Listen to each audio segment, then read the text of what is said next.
Hello, Irene. Hi. How's it going? It's good. Okay. How's it going for you? Yes, it is great to see you here. We were just talking about the topic of the discussion, this roundtable today. I'll start with my introduction first, and then we can go around and talk about all of our interests and our relations to AI. Sure. I suppose. Yeah. As I already said, I am Pramit. I am a student at ESSEC right now doing my master's in management. I'm in the second year now, and a bit of my background, I have studied engineering in India. That is where I was first introduced to the concept of artificial intelligence. And it started with a lot of machine learning, but now it has evolved into learning AI. And on the course of time, I've tried to stay in touch with all of the technical aspects of it. And now that it has become more and more a reality for the general public, I try to indulge in research related to AI as well, reading about topics such as the discussion today. But not just that, trying to build fun projects with AI in my daily life. That is about me. I'll hand it over to you. Yeah. Hi, everyone. It's such a pleasure to be here. I'm Irene Sani. I'm in my final year of data science and business analytics, which is offered by ESSEC Business School and Central Super Lake. And I did my bachelor's back from India. I majored in statistics and economics from St. Xavier's College, Mumbai. And then I went on to acquire 4+ years of professional experience in the domain of analytics in the retail and e-commerce sessions. So that's my background. Getting into my relationship probably with AI, I never saw myself with someone who would be very being in a very tech-heavy role per se. I knew that my technical side needed to be brushed up, and that's why I decided to do this master's. However, I always wanted to achieve a good blend of business and technical aspect moving forward as well. And AI was, I think until a year back, it was just a buzzword for me. And I thought that must be the case around me as well. But I think with ChatGPT, definitely life has been different. To begin with, I was quite close to the idea, even though my friends used to say, used to kind of adopted it pretty quick. I was not very, I did not have an open mindset to it. I was like, I'm going to solve all of my problems. Even though AI and all the other aspects like Google Maps, it was very much part of my life, but I was not very close to the idea of AI helping me with projects, probably debugging, that was something that I was very close to. But I don't know if it's a peer pressure or how, maybe because it has been of great assistance, I've kind of given in. And now I'm a bit anxious and very much look forward to this discussion. Yeah. It is great to have you here. We'll have both sides of the coin, the different perspectives on the same problem. Me, myself approaching AI with a very positive eye, and you a bit hesitant. So it would be good to discuss with you today. Absolutely. Yes, so I'm Olivier Stéphane Poud. I'm much older than everybody around the screen and the table. I'm an ESSEC graduate, 1986. I've been Chief Executive Officer in the financial industry for more than 30 years now. It's still the case, working mostly on the asset management industry right now. And I have been working with ESSEC Business School for more than 15 years now, with the different deans, Pierre Tapie, Jean-Michel Blanquer, and Vincenzo. And I have promoted the FinLab concept, which I hope a certain number of you enjoy every day. And 3 years ago, we've set up a new project with Guillaume, which name was Technological Break and Citizenship. We are fully in it, I think, today, and we have the pleasure to cooperate and work together for a few years with respect to the Metal IDs concept and the master.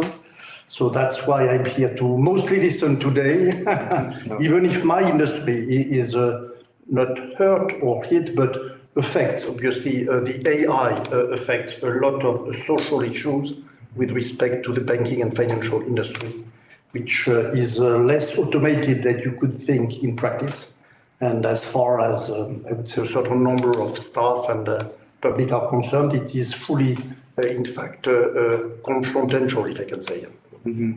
So could you give us a very small example of where AI you have seen in an actual use case? There are two basically issues. AI, as far as asset management is concerned, is not new. You have a lot of mathematical models, mean reversion techniques. And fortunately, for sure, at one stage, the human touch needs to intervene. It's not only the model, because it's financial models can, in fact, work badly or wrongly. And fortunately, the fundamental analysis research is essential on asset management, I would say, for asset managers up to now and probably in future.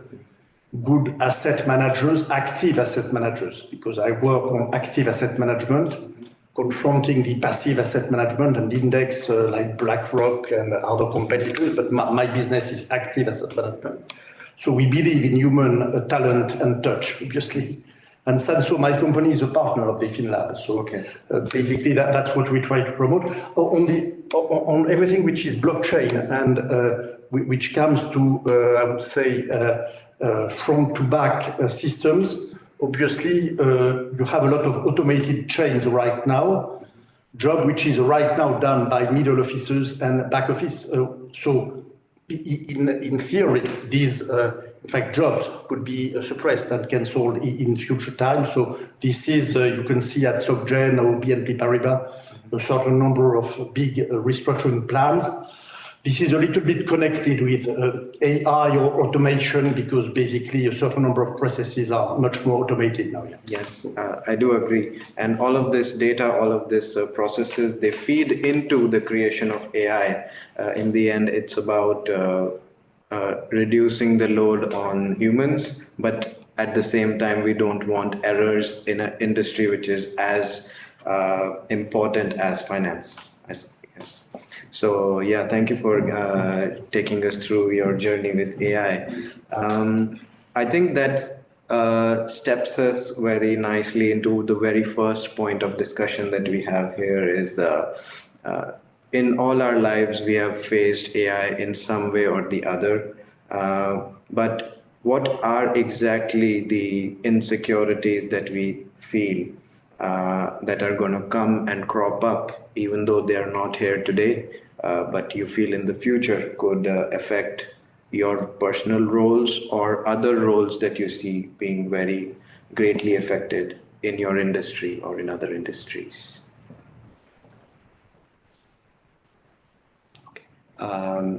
Maybe we can start with the online audience over here. Julien, Jinglan, please feel free to go ahead, one of you.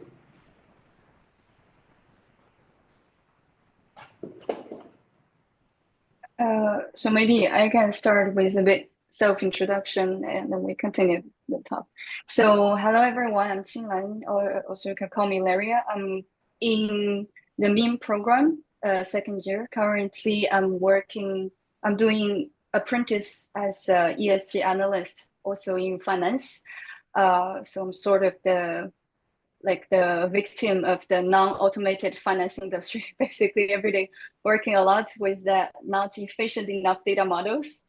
And in MetaLab, I'm belonging to the group of the future of sustainability and AI. So basically exploring the intersection of the two topics, which is really interesting. Very happy to join today's roundtable. And maybe I can first hand the floor to Julien.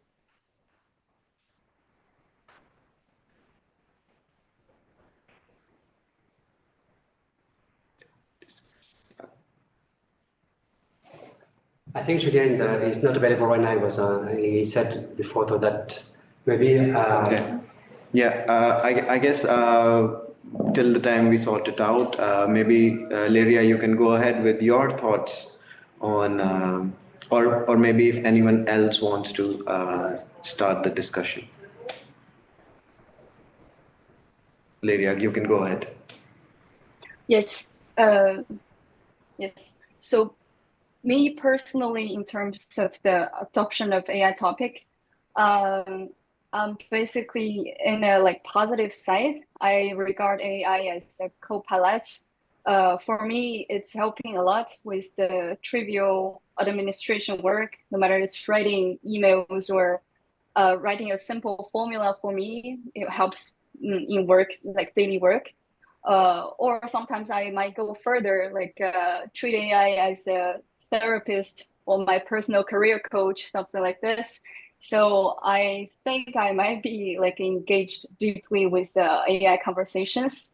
For me, it's not something opposed anxiety to me because it really helped a lot with my personal life. And I do encourage like the friends around me, people around me to be more adaptive, like take a positive side and try to view it as co-pilot, and it really facilitated my life. So I would like to hear maybe your challenges, like maybe the view from a negative side. I think maybe Irene, she's having a critical view over this. I think for me personally, I'm so much aware that any sort of revolutionary advances that come up, it all to a great extent lies in the user's hand, how you want to use it. I mean, there were huge wave of criticism. If you remember, I mean, the 90s kids would always remember how it faced, how the introduction of television had faced, you know. And I think at the end of the day, it does lie in the hand of how we utilize it. But I think when it comes to AI, it is so inherent in the day-to-day life from the time we wake up till the time we go to bed. To me, it's a bit scary. I'm a bit anxious because is it out of peer pressure or is it because how useful this AI has been? Even for the minest of the minest task, I'm, turning to AI. And I don't know if that's taking a toll on how I'm able to, or my ability to solve problems. For example, I remember being in my previous job, and if an error meant, I don't know, it meant going over to Stack Overflow or reaching out to people around you, the developers, etc., and maybe breaking your head within debugging process. But now it has kind of got accelerated to a great extent. So I'm met with this question as to, is that taking if I continue to do this, would it, kind of degrade my ability to solve problems? Or is the whole world going to move to this process of turning to AI to solve their problems that I would kind of fit in? And this is how the world will move forward. So I would not be someone, or I would not be the only person who would be turning to this sort of process for solving my problem. So I should be fine. So I do not know. I wish to hear other perspectives. That is a very nice thought and a very intelligent and smart thought that as the AI is becoming smarter, the humans who created the AI will become dumber. That's what you're essentially trying to say. So that's very interesting. Maybe Olivier, you have some thoughts on that. I think that's obviously it's inevitable. We can see this in a certain number of processes, outlooks, job contents. Probably it's going very fast. You can see, for instance, NVIDIA stock exchange value in a few weeks coming up so quickly, Microsoft. So all these prospects are probably tremendous as has been internet in 1995. You were even not born, probably, but it's kind of same, I think. Technological revolution. If you take this parallel, obviously it has brought a lot of progress and headway. Almost now 30 years ago. First emails were prox, I think, under control, but 1995 prox. And then Excel, Word, all the, I would say, distributed, if I can say, IT by oppositions to big systems. What we can see there is a little bit the same. It's a step forward, to sure, with the same kind of questions, i.e., what about the culture? What about the written press? What about all what is, in fact, the cement of a society? It's a little bit, you can do also from the social, in fact, aspects, kind of parallel. You've seen the farmers issue in Europe, yeah. In parallel with the green transition, which is inevitable, but at the same time, which has to cope with people on a day-to-day basis, yeah. Because they cannot starve to death, because just, in fact, on a day-to-day basis.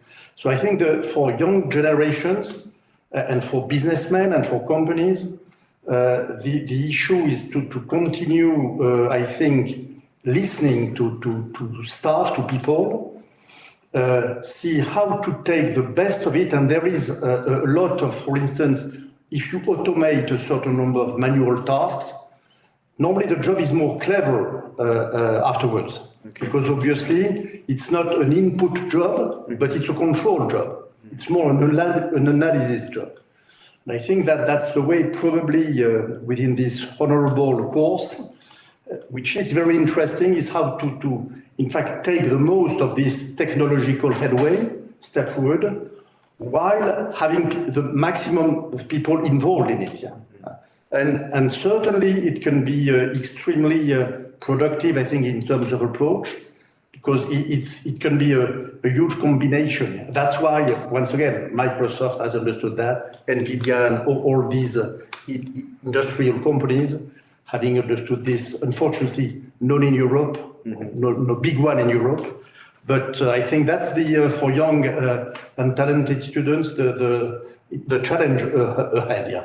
Mm-hmm. That's also another very interesting point, because as you said, as Irene said before, that AI is getting smarter, but humans are getting dumber. But at the same time, the humans are also being left out of the mix at work or in growth. And these automation opportunities are being prioritized by the giants of the industries today, like Google, Meta, Apple, and so on. So yeah, that is definitely one of the other factors that plays into the insecurities being generated amongst us as human beings, let's say. I think Karam had a... yeah, let's move to the people there.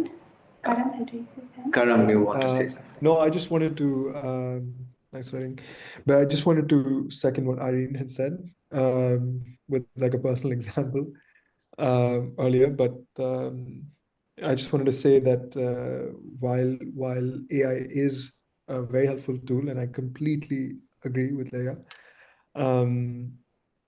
something that I was facing as recent as yesterday with cover letters. I'm an M1, so I'm applying for my internships.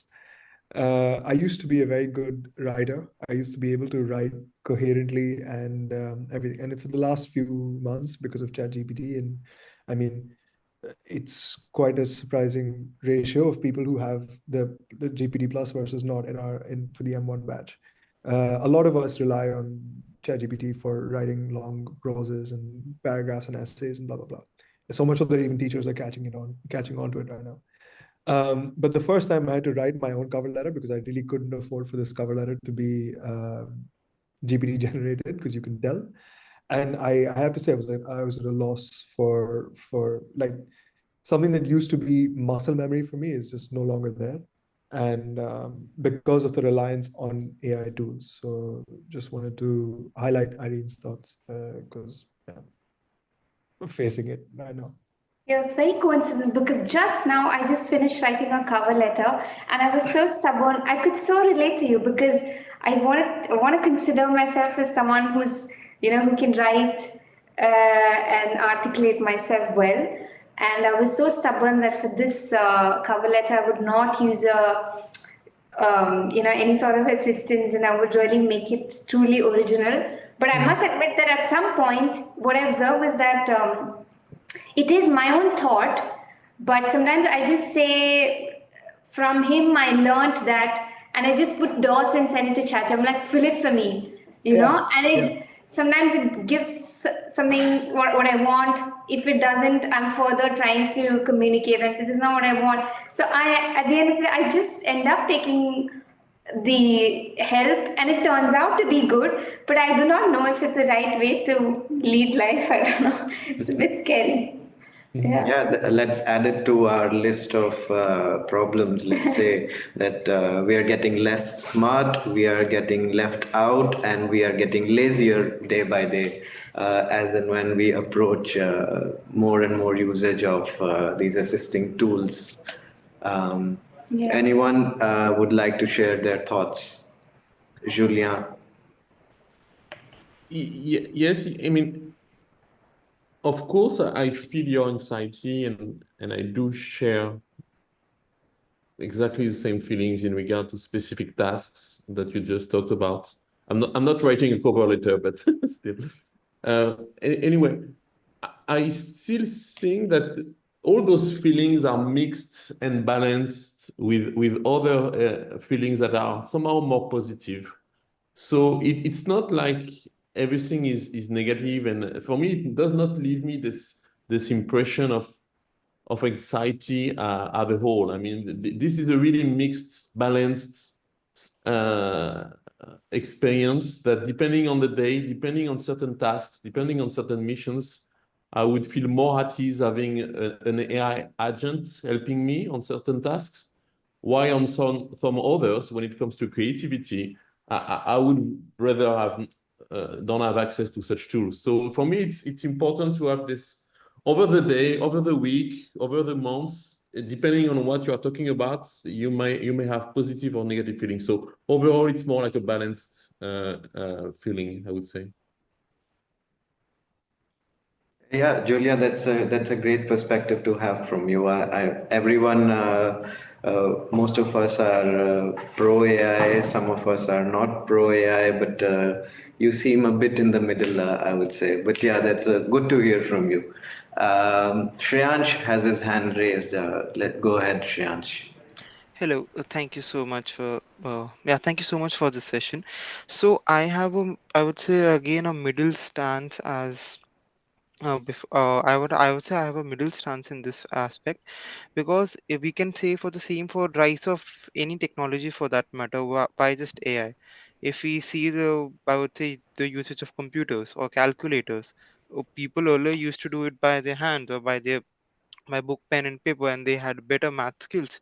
Now we just we just bring out our calculators or computers to do, I would say, the basic mathematical calculations for us as well.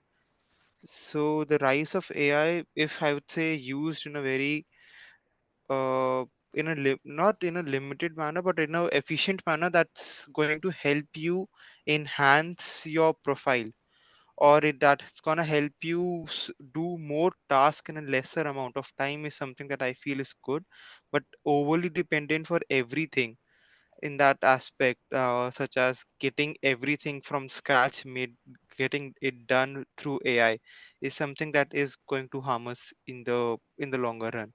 So for example, rather than getting all the or the full cover letter written by AI, we can write the first one on ourselves, and then we can just ask AI to make it adaptable for 10 different companies that we are going to apply for, rather than just saying that, okay, create the whole cover letter for me from scratch. So this is where I use have my stand on. Thank you. Yes, go ahead. Yeah, I think, if I may, I think it's what Shreyansh just said is actually quite interesting, because I mean, I let you react to that, or I don't know what your opinion is about that, but you know, when you said like people get dumber or people get lazy, and Olivier said, you know, in a school like ESSEC, you don't want to be the one that actually kind of be left out. So I wonder whether people are actually thinking specifically about what you should be doing with AI. I mean, of course, the ChatGPT, but also Excel, I think. But exactly, are you starting to think about the skills that you need to hone to develop to use AI? In particular, what Shreyansh says is actually to divide your work into things that you should be doing yourselves And I'm thinking ex ante before you actually start using any kind of ChatGPT or anything. Start to think, okay, what do I want to do myself, and what do I want to use these two tools for? Say, like, do you want to design entirely your cover letter, if you go for that, by yourself, but then let the AI kind of develop and kind of multiply quickly what you've just done to adapting to every country, every company that you're being applying to?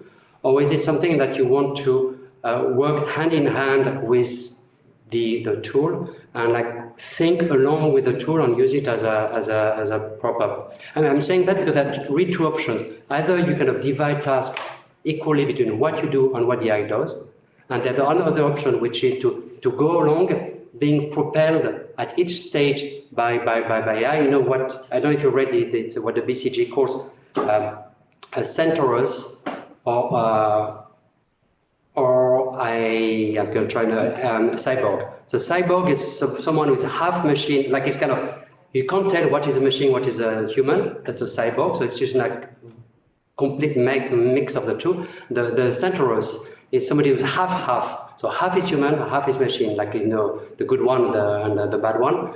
And then I wonder whether you think ahead before you actually do anything, or just embark without thinking. What is your take on that after 1 year of doing it? I can start with my thoughts very quickly on that, but I'll leave the floor later to speak to the panelists. But where I draw the line is that I don't draw the line, because these AIs are supposed to be the creative engine. That is their task. That is what we are trying to train them to do. And sometimes I need the AI to think instead of me from a different perspective, because it has been trained on such a huge data set. It can emulate the process of thinking from the perspective of a different individual. That is where I would personally like to make the line. So in the analogy that you gave just now, I would say I'm a cyborg person rather than a Centaurus person. But yeah, I let it over to you. I'm much older than you are, but what I can say is that AI is inevitable. So as green transition is inevitable, and I think that when you are young, talented, you are here to explore the best way to use these fantastic tools, provided we can all control what is done with it, I think. And it's true from a political viewpoint, it's true from a government viewpoint, it's from a data use viewpoint, and from a professional perspective, I think. And in fact, one of the difficulties is that it's going very fast, very, very fast. When you take most of people under 40, basically they do not go within, and they do not have traditional banking institutions. They are all online, Revolut, Boursorama, now First Republic for investments. It's going very, very quickly. So that's what creates, really, for people who do not gather pace, a big shock. And it is a fact that obviously we are. You have a lot of people to employ. You have a lot of people to embed in the system, and that's probably what is becoming difficult for part of the population. Is that it is quite new, it is quite young, and basically you can have the social consequences, but more, I think, for older people than you are, because obviously they are not used to these technologies, to this acceleration of technology, of customs, of use and systems.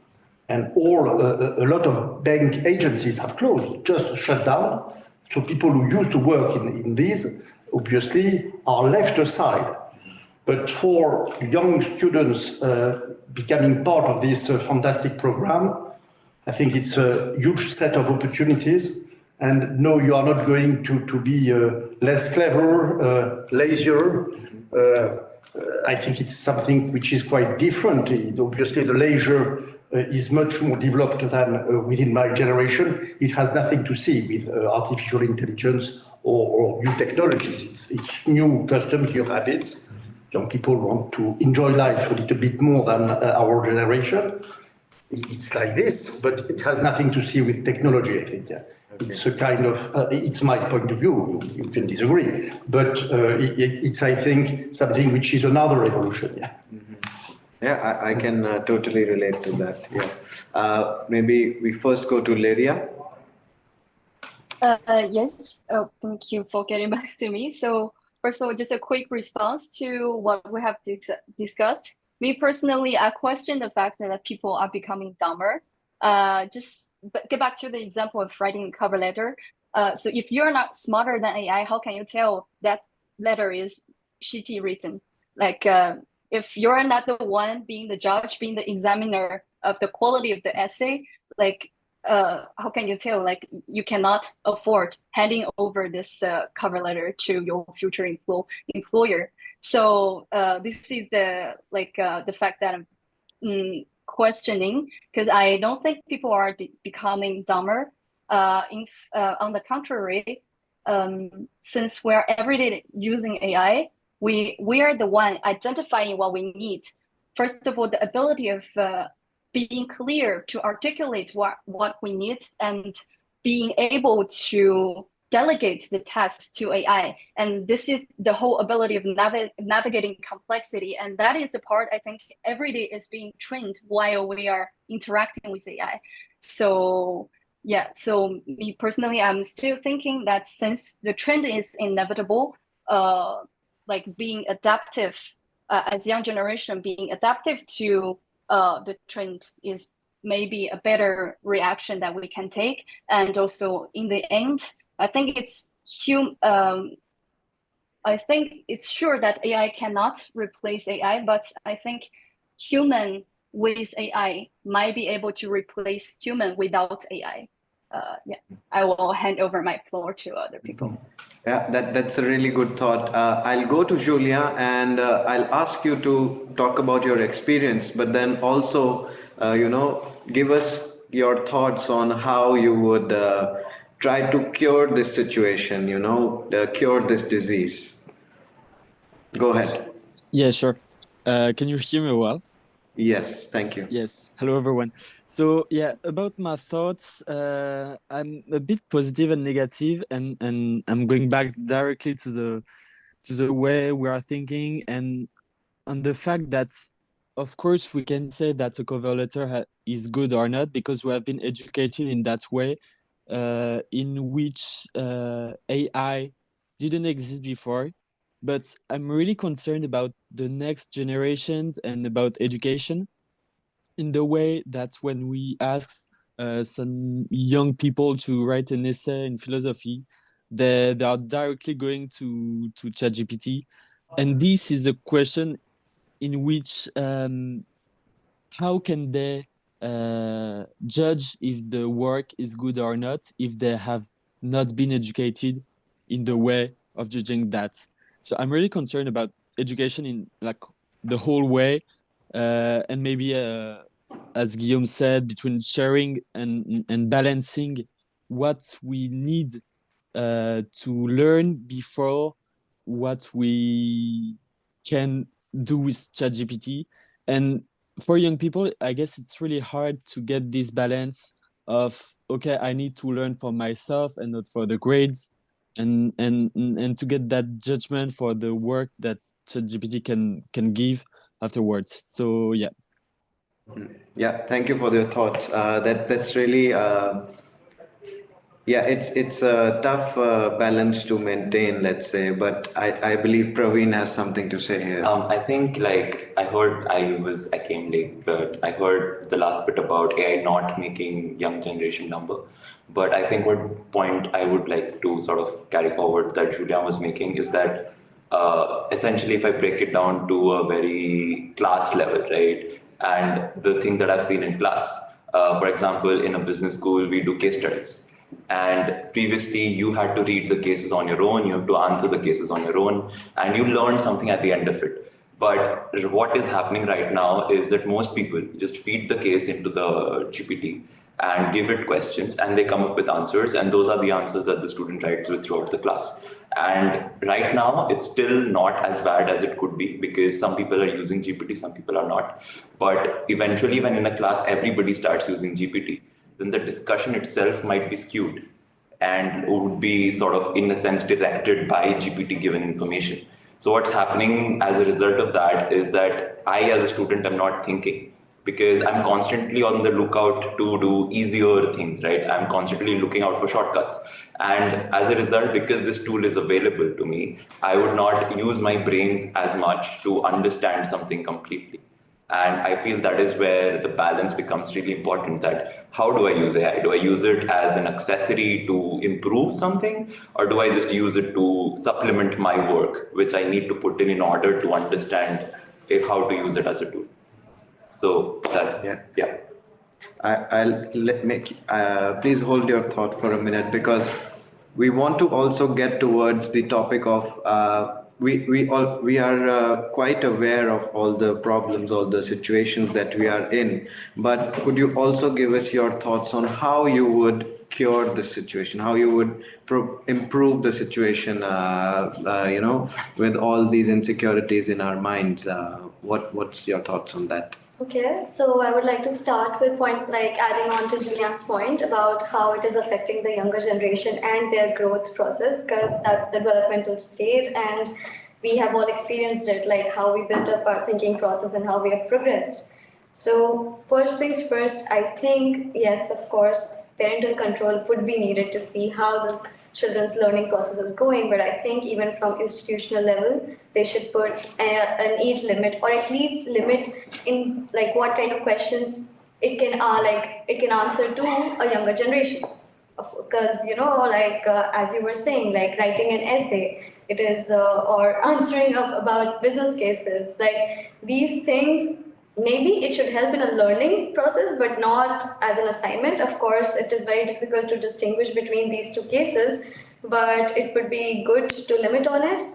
Like for me, the change was very gradual. Like we were introduced with ChatGPT last year, and since then, at that time, I did not know it was how capable it was, and of course, at that time, it wasn't even well. We trained it. Our own interaction with it made it better, and gradually it became better, and I learned how to use it, and it just made my work easier. But it also made me put off deadlines because I can do it in a shorter period of time using ChatGPT. But after like gradual growth, I've observed one another thing in 1 year that sometimes its limitation is also driving us back to older ways like the Google search where we can find a more definite answer, because sometimes this happens in the current LLMs that it is going around the same point. It is not able to understand what you need from it, and you're going back to traditional routes. Yeah, of course, that impacts the way we use AI and how we are trying to get around those things by having, better models, training them better. I see Karam has his hand raised. Go ahead. So I just wanted to counter my own stance. So something that I've been doing, and I've been seeing a lot of my friends do recently with GPT, and as a solution to the problem that we were talking about.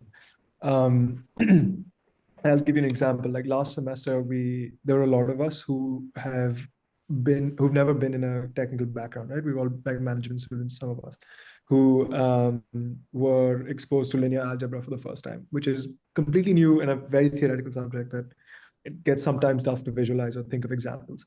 A lot of times with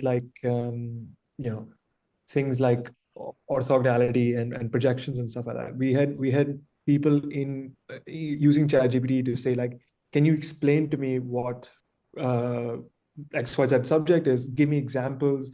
I mean, it's not so good with image generation yet, but I can say that like sometimes, I mean, even though teachers try their best, when you don't have access to them all the time, so using GPT as a teacher for some tough concepts has been very helpful.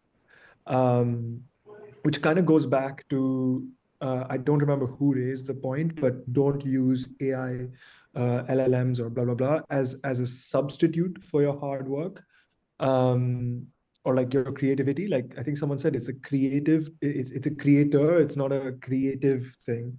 When you need to be unique, when you need to be yourself or like show your own talent, I don't think it might be the best idea to use or like replace yourself with AI. However, when you need help to think, it could act as a good sparring partner.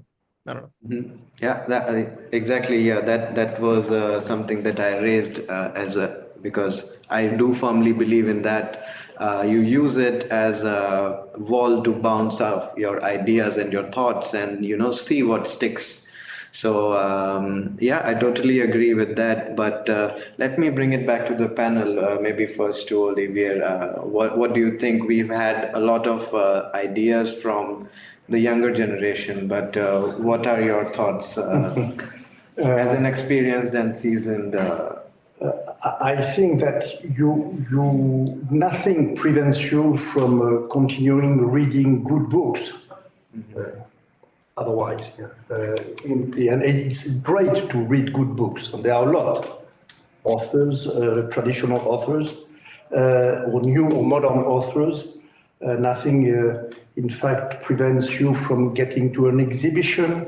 I saw a Van Gogh exhibition next door, if I may say. As always, it's a question of balance. And we are in a society which, in fact, always confronts, and not, or most of the case confronts, and does not try to combine. And it was pro-vaccine, anti-vaccine, pro-cryptocurrency, against cryptocurrencies. At the very end, we have, in fact, traditional currencies and cryptocurrencies. And we've used blockchain technology. While, in fact, and we are talking about digital currencies, I've seen a remarkable article in the Metalabaides booklet about digital currency. So that's the way you are young and talented. We need all to live with each other and not being against, obviously, the old and traditional way of business. Obviously, if you want to sell something, sometimes nothing will, in fact, replace the physical touch, because you are here to sell a product. And obviously, the human touch is always important. But at the same time, digital business and marketing and sales is developing very sharply. If you take, for instance, the LVMH group, a large part of their sales are done through the digital, in fact, channel. So, and this at the very end has developed the business. It was not once against the other. If you take this group 20 years ago, it has nothing to see with what it is now. Yeah. Because it has added, obviously, traditional channels and obviously new modern channels and technologies. So it's, in this case, more than 1 + 1. And I think that, and that's what, it's a challenge for me, because I'm 60 years old. So obviously, I have, in fact, grown up with all systems. Here, the IT courses were on what we call big systems. Yeah. And then came, obviously, the public IT, if I may say. But I had left the school a long time ago, if I may say, 10 years. And every, in fact, time you need to adapt and taking the best of it and use and combine the skills and abilities and never replace the human touch and talent and skills, because that's why we are, in fact, here, because we need to believe in the human. Yeah, I do agree. That's an absolutely correct way to put it. So it's 1 + 1 can be 2, because with the AI, but with the human touch, we can make 1 + 1 more than 2. That's a very, very smart. So yeah, for me, I think as much as I'm a bit nervous and start questioning about how if I'm doing it right with the AI and stuff like that, I think I'm still comforted by the fact that probably we're the first generation of users of AI, probably the ones who have come before us. When I say I think we play two different roles. Now we are students and we have professors or teachers, and let's say we are people who are looking for jobs, and then there are recruiters or hiring managers at the other end. So probably the professors, the hiring managers are all people who have not spent their prime years with AI as we are doing right now. So they've kind of gotten it correct. They've got the foundation correct, all of that. So I'm a bit comforted because the people who are right now testing me, my exams are set by those people who are not questioning me based on my ChatGPT abilities. I really have to go and explain what this function does. And some of the exams, not even kidding, even though there are inherent functions, we are tested to actually implement it from the base. Okay. And so I'm like, I can maybe chill out because my professors have got me covered. And even when it comes to hiring managers, they're not saying me, use ChatGPT. So I know that at the end of the day, there is some merit to my grades, merit to the selection process. But I don't know if it's going to convert soon. Would it get more? Because recently I just had my friend interviewed for a data science role. And the hiring people said, solve this case, you can use ChatGPT, you can use whatever you want and come back to us. So I was like, wait a minute, I didn't see this coming. Is it already in yet? I'm a bit worried there. So are we all going to convert soon? Then if it's all going to convert, then maybe I should just go in with the flow. So I think it comes to what level is going to be accepted. So soon in the classroom, is it going to be okay if, let's say, come up with the title? And I'm so sure ChatGPT would say, the title would kind of be in the format of, if I say it's about sustainability and if we give some supporting lines, it would say navigating the landscape of sustainability, challenges, and that's classic ChatGPT. And how accepting is it going to be in a classroom? So I think if we can, I think I'm just echoing the thought, if we can really strike a balance, if people are continue to be tested on foundational skills, they need to know what 7 into 7 is 49, they need to know areas length into breadth, as long as that's continued. And if we can take a call, we don't mind AI giving recommendations on Spotify. We like to get good movie recommendation on Netflix. We're all okay with that. But what are we not okay with? I think the educational system and the professional space can decide that. I think then it should be okay for a while. But we can never say how it's going to be years later, though. That's one thought. I think one more thing I want to leave is, I think there's a lot we can learn from an unprecedented event like COVID. There's no way an algorithm could have predicted something of that sort.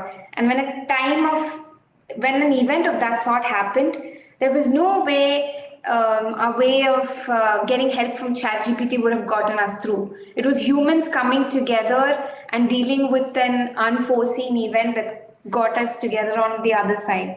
So if in the future something of that sort comes in, as a generation, we need to be equipped with skills which are so mandatory, We need to know 7 into 7 is 49. That's what I'm trying to say. We cannot ask ChatGPT during COVID. So that's my thought. It's a bit of going back to our roots, we need to equip ourselves with the basic survival skills that we have forgotten over the years of evolution, and the transition towards AI has made us forget those skills even faster. So, and underneath, beneath the layers of thought you had, there was a subtle hint of the fact that this generation has become so complacent because the generation before us was super duper hardworking, super duper meticulous with their work, that we do not have to worry a lot about going wrong. So what we now need to do is we need to be a bit more proactive when we deal with these situations. Guillaume, I mean, just because you mentioned the older generations and some people like Julien and yourselves have been talking about the younger generations. So we have a mix of generations here, and I represent the older one. In particular, that's actually quite interesting for because we had in my generation. I mean, I was a student when internet appeared. So this basically was kind of spread out, and at the time there was also the same question of, if you have access, for instance, Wikipedia was building up at the time. If you have access to a source of knowledge which is like more complete than everything you can imagine, and it's always, and when your smartphone started to appear, when it's always going to be there in your hand, why do you need to learn? What do you need to learn? Do we have a need for knowledge because it's available there? And then realized it was so much that we actually had to have an idea about what we wanted to look for, because the thing that, okay, you have access, that's good, but it's so much that you can't remember everything and you don't know what to look for. So that's kind of also part of like trying to make sure that, we needed to kind of stream through, organize the internet, organize everything, to know what to access to and what we needed to know, what we didn't need to know. And I'm just wondering now, after like a year and a half of LLM and things like that, you start having an idea of, what we should think for the next generations after you, already your generation, and the next 10 years.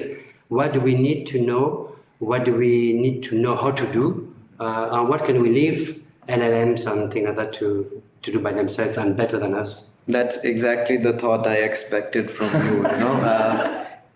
We are in here in Meta Lab, and that's where we need to upgrade our thinking to meta thinking. Go up the next level and think about the next step. I totally agree with that. So would it be like, sorry. So would it be like how, when we have maps right now, and I don't think I can maybe tell the way to go to probably my house, but the routes that I take, there's no way I can reproduce it and tell it to anyone. And I think it makes sense. I don't think we need to know that anymore, unless we get kidnapped, or I think about it. When I get kidnapped, I need to say that probably then, but a very rare occasion. Otherwise, I think it's okay to let go of that information to be stored, So I think we can make sense of what you said. Agreed. Let me just bring into the mix another topic, and I'll come back to you, which is who do you think should be responsible for creating this cohesion between AI and humanity, so that we do not have these sort of tensions going forward when we think in the meta level? I would say, like currently, like what's on everybody's mind is like, is AI gonna replace my job? Like, and that job is in the hand of the companies. Like, it's not gonna just disrupt the companies. It's gonna replace the human level jobs, like very manual jobs, or even basic tasks, or somebody who has a very manual or repetitive work. Like those jobs are not gonna be here in 5 to 10 years. Like that's saying a lot more, but I think even faster. So yeah, I think the future is kind of in the hands of the company to decide on how much they can invest in AI, and also along the side keeping their the humanitarian values also alongside. Like people should not just be laid off without any notice, or at least have they can have level up or skill up workshops for their employees. So if there is a transition, it should be gradual, not very immediate. One thing I would say is that. Other thing, of course, I think I've read this recently only, like everybody now, like this AI, basically it's forcing people to think like, what should I do as my career so I am not replaced by AI? Where should I go? What should I learn? How should I invest my time? Where should I build up my skills? So these are the questions I think everybody is asking. And of course, as you said, like even when Google came, information was everywhere, but still, like we found balance. Like I think it would have a disruptive period, but then there would be an equilibrium later on. But of course, I think we would be the one who would be facing the disruptive nature, and we should prepare it. So I think that's why these kind of session would be helpful, because everybody's brainstorming about what can happen. And I wanted to put up this question or thought, as we were talking about the creative process, right? And in that we have cover letters, and as I wrote a motivation letter to come here to SF. I mean, that took me a lot of time to create something from basic and then level up and then make it at least at a level where I could submit it and maybe get it.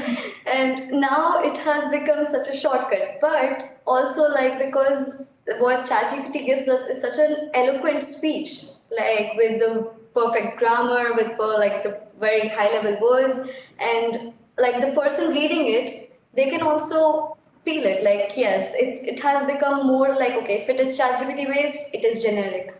Like it can see, like I don't know, at a human level, maybe I would be able to tell like if something is human written or basically like from some like from ChatGPT. So like I'm curious to know like from an employer's perspective or your perspective, like if you're reading such essays, who would you give more preference to? Something very eloquently written or something with mistakes but with potential? That is a nice thought. I'll give a quick addition of my own, and then I'll give it to Praveen. In my personal experience, I wrote my motivation letter to ESSEC manually. There was not ChatGPT at that time, thankfully. But I quickly, when I revisited my motivation letter recently, and the level of speech that I wrote was quite similar to what ChatGPT writes. So I think it's more and more the game of on the recruiters or the people who are judging the letters to. It's getting harder for them to figure it out. I don't know what you think, Praveen. Yeah, so like taking your point, but so what happens as a result of ChatGPT is that we feed it something and then it gives us an eloquent cover letter. So if I think what the recruiters have right now is 10 cover letters from 10 different people, which are all equally well written. So now they are able to focus not on the grammar or the way of writing or like beautiful words. Now they can actually see the content because the content is not something that GPT can come up with on my behalf because it's my personal motivation.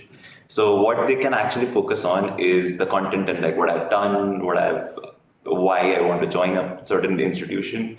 And I believe that by taking out the grammar and the knowledge of language from the motivation aspect of the motivation letter, it might actually serve them well to just be able to look at the motivation of individuals instead of having that other metric to sort of direct them away. Because if you are extremely motivated, but your motivation letter is not that great to read, I would probably not select you.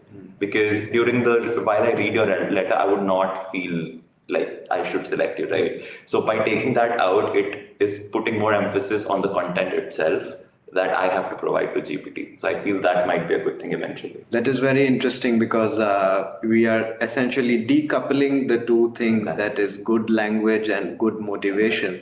And also we are now that people are now they are more focused on their job to actually figure out if the motivation is true or not. So yeah, that's a good point. Shreyansh, you have something to say.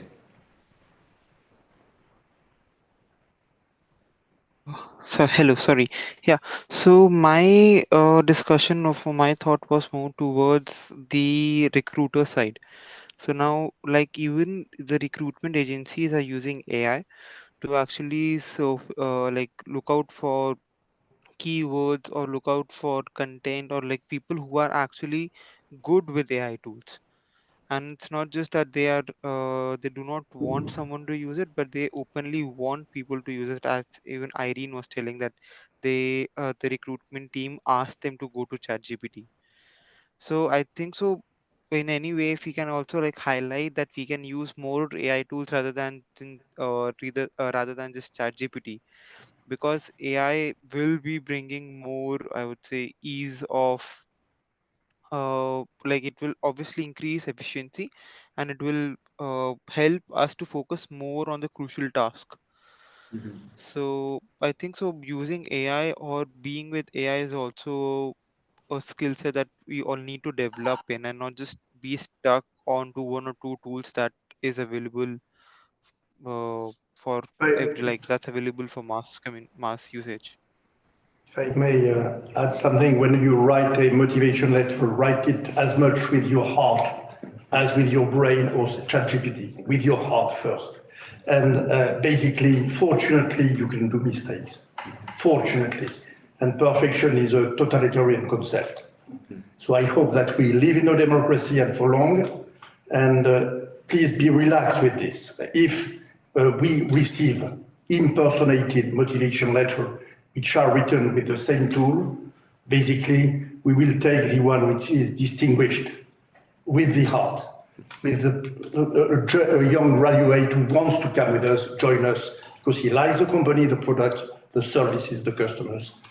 And he can give some human color in basically nothing can replace the human color, which does not mean that you cannot use a technology, you need to use it. But at the same time, it's the heart which will make a good motivation letter. Yeah, that is the exact word I had in my mind, democratize the applications. But if I may say, because the thing that we've been talking about, this LLM and like how they're being used by individuals, but Ishta was talking about companies and how, but the question is, who's going to decide what becomes of that? But what would be your take if we as ESSEC started to say, well, we have too many applicants, let's just stream through an LLM. We can feed all the applications to an LLM and let them, let the LLM actually choose for us and read those kind of lots of letters that we receive, and they're all written in the same style. So how can we change? So we kind of deconstruct the application through ChatGPT. So if we were to do that, and if we decided to do that, how would you react? No, I'm saying we would be happy or not. I'm saying if this is the case, what kind of counter reaction would you take to make sure that you come out, as somebody who actually gets chosen? I can start with my thoughts again as the moderator. I believe that at this step, we need to have a more human touch. We need to increase the manpower to read those letters. Because as we all know that the LLMs can be biased, humans are also biased, but then we have someone to hold responsible for it. So I believe it's my thought that we should have a more human touch still. What are your thoughts, Olivia? Well, I think it's in line with what's been said here, is that as always in life, you need to have balance and moderation, but the good way, not deciding anything, because it can be also the temptation to always mitigate. But once again, that's why I took Louis Vuitton instance 20 years ago. Once again, it moved, in fact, in 2 decades in the 2 directions. And I can see around in this room and around the screen, a lot of conviction, talent, enthusiasm. There are so many business to develop, countries to discover, that you need obviously to use, once again, fantastic tools, which does not exist, old, but not that much, 30 years ago, which enable you within your, I would say, projects, business developments, to have technology much more user-friendly than in fact, 3 decades ago. So basically, in this instance, if I can say, and in this institution, it should be taken as a fantastic opportunity while staying yourself. Because that's why you got here, that's why you study here, and that's why you have many professional projects, I'm sure, all of you. And you will use AI, and this will obviously only help them enhance, consolidate, and develop. Yeah. So if I get your thoughts correctly, you put the responsibility on us as students to regulate ourselves in a way. I think we are missing now intermediary bodies within trade unions are much less powerful than before. It's extremely hard to be at the helm of each country, and especially in democracies, especially in Europe. So I think, and that's why we worked 3 or 4 years ago about this issue, technological break and citizenship. It's for, I think, academic institutions to help not only, there are a lot of numerous ideas in all the society, but in academic institutions, I think that we should help finding a way to find a good balance and moderate, but always moving ahead. I think it's always digital currency is a progress for a certain number of reasons. It's not contrary to fiduciary currencies, but once again, trying to combine the two in partnership with all living, if I can say, the bodies, and it can only improve only if a maximum of people are in fact included in the process. Yes, yeah, that makes it more clear.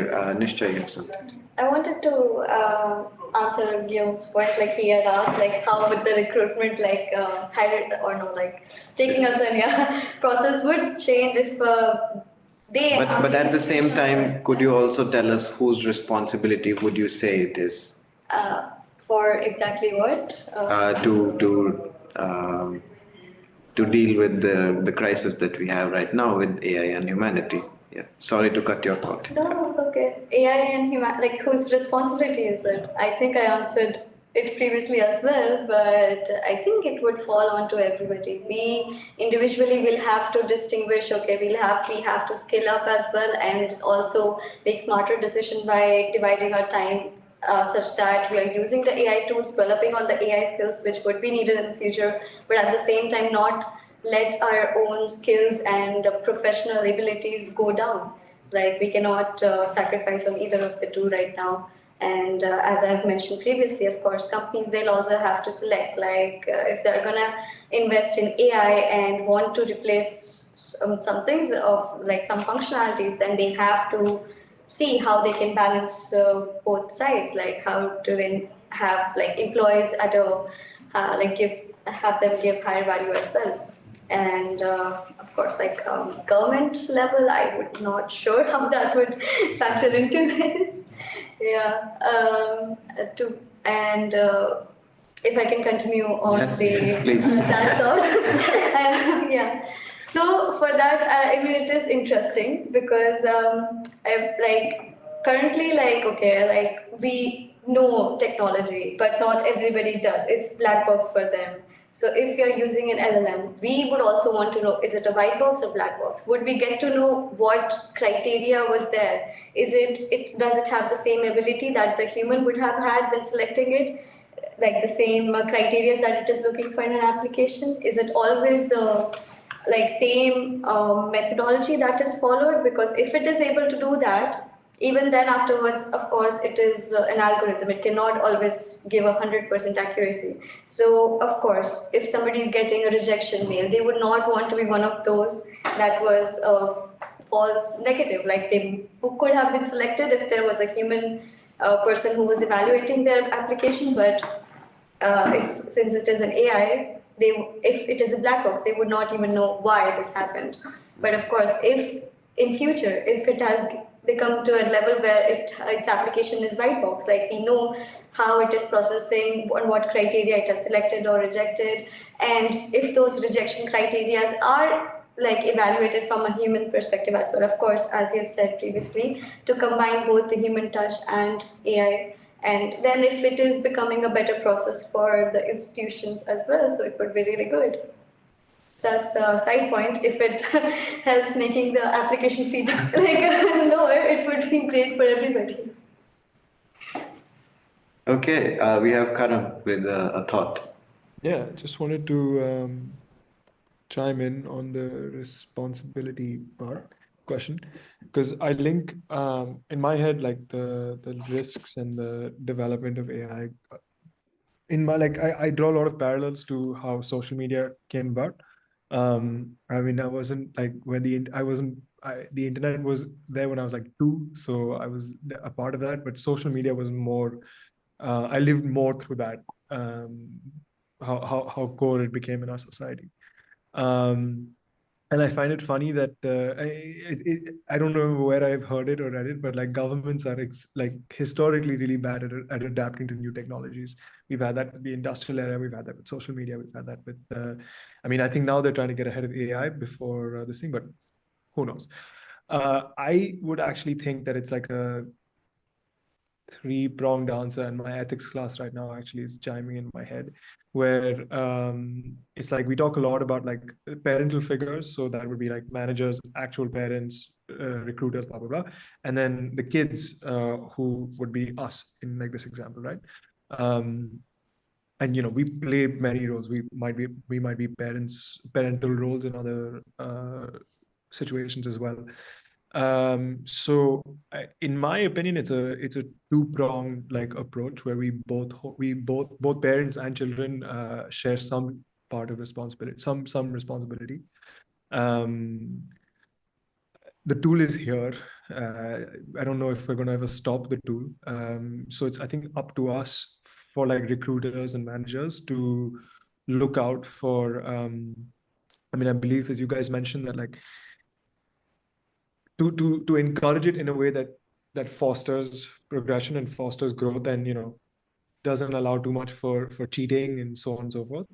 However, as students or as children, I think we need to have our own sort of responsibility, or have our own internal motivation to draw limits on how we use it. So let's stay conscious about the fact that I don't use it to draft my cover letter, to go back to that example, but I use it as a second version or a third version, even so. Because then that way it becomes a tool. It doesn't become a replacement. So yeah. Yeah. Totally agree with that. But maybe Praveen does not. No, I do. No, I just we've spoken a lot about companies and recruitment, but I also wanted to look at this in the educational lens. So you asked whose responsibility is it, and I think we can all agree that it's everybody's responsibility. But how I foresee the education system being able to cope up with LLMs and stuff is by moving towards a more practical and experiential learning than theoretical learning. So LLMs being trained on existing information can solve every theoretical exams like this, like it passed the bar in the US with 800 in MCATs or something. So if we move towards a more practical and experiential learning, we can't use AI to do everything for us, right? We can use it to supplement and help us to be better at the experience and the practical aspect of learning. But essentially, the learning is not substituted. It's just a different form of learning. And I think we've already been moving towards experiential learning over the last decade or so. But I think the more experiential the learning gets, the lesser the risks associated with AI becoming a substitute becomes. So I think that's the direction I at least foresee educational institutions moving into. That's another side of the coin, that the institutions also need to be involved in an active way to take the steps forward. Leria, do you have some thoughts? Yes, I'll just quickly make a summary here. First of all, regarding the responsibility part on the institutional side, I do agree with everybody said that to make AI equally accessible to everyone, that is a very essential step, because so far I don't think it's equally accessible to everyone. If making AI literate, since it's inevitable, then making it literate to everyone is what we need to think first. And I think also what may be ignored in this on this roundtable topic is that from the regulation side, the adoption of a responsible AI, to make the educational resources more accessible. This part from my perspective, I do view EU is something more advanced. They are taking a more cautious attitude or more humanity-centered attitude in terms of the adoption of AI compared to maybe the US market, since it's more a profit-driven or efficiency-driven market. I know Elon Musk, and many other tech giants, they've signed the contract to stop the training of AI, but maybe secretly all the laboratory they are still continue the fasting pace. But however, when we are looking at the EU regulations, it is something more cautious and more human-centered. And I think this precious thinking to adopt AI is what we really need. And back to us as the students or future young professionals, I do think AI is posing a question to us, is that when we are in the future, when we are joining the job market, what do we really want to engage with as a career, like what is our added values and what can we contribute. Maybe we could think of those directions, maybe to contribute to the adoption of responsible AI. Those are maybe could be the future new job directions. And yeah, I think those like really like deeper questions to ask for us to find our deeper callings are something AI has put on us. And yeah, that will be my view. Yeah, thank you. Thank you, Lydia. That's actually a really great summary for what we have discussed today. We are towards the end of our time, so I'm just gonna quickly wrap it up over here. Today we had a really great session about discussing about AI. We started off with establishing the fact that yes, AI does create insecurities amongst all of us. Not only is it human versus human, but now it is becoming human versus machine. Sooner or later, there are going to be some job shifts in the market. We are already seeing a lot of it, but it's going to accelerate and it's going to change in nature over the course of the years. The best thing that we can do to keep ourselves safeguarded from the fact is that we need to keep upskilling ourselves and always try to take a more humanity-centric approach when we deal with this, when we come across these situations.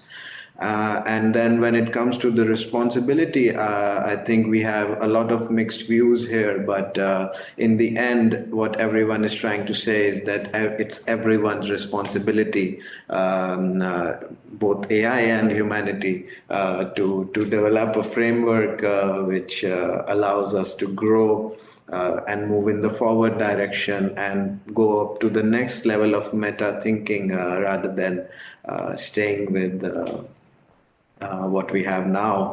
As humanity, we also need to go back and develop those survival skills that we have lost in the process.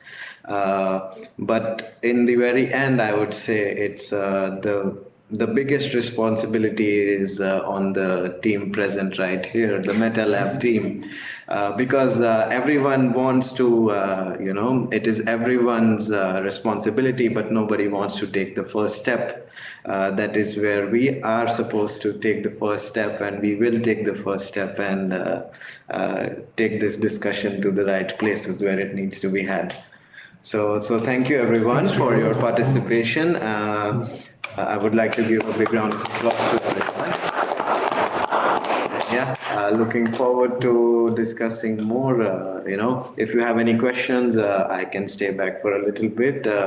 But yeah, we can have a more informal discussion afterwards. Yeah. Thank you. Thank you. Thank you. Thank you.